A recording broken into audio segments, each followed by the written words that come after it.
test is called the FABER test. The way that I am using the FABER today is to assess the mobility in his hip joints, my patient here, Craig, and his hip joints into external rotation.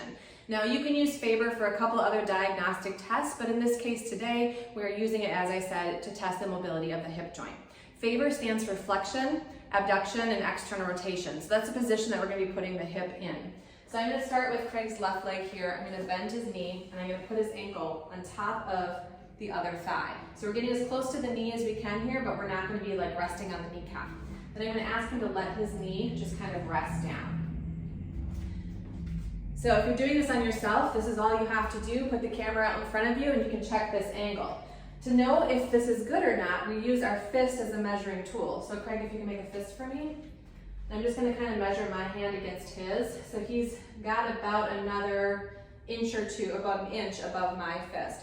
So 2 of Craig's fists should fit underneath his leg here, between the side of his knee and the table. Craig, can you scooch over just a little bit? Okay, so this is totally relaxed. So there's still space above my fist, but if they were Craig's, I bet it would fit perfectly right underneath there. This is considered normal, okay? Anything greater than 2 of his fists for measuring tool would be considered limited. Now, one thing you want to keep in mind is it's really easy to kind of rock your whole pelvis over with the weight of this leg. So you want to make sure, when I'm with the client, I'm usually holding this down and letting that drop. You can see Craig's is still really nice here.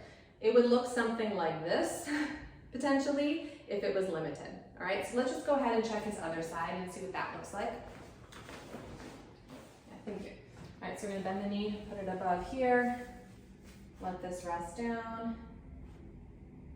And again, that looks great. Okay.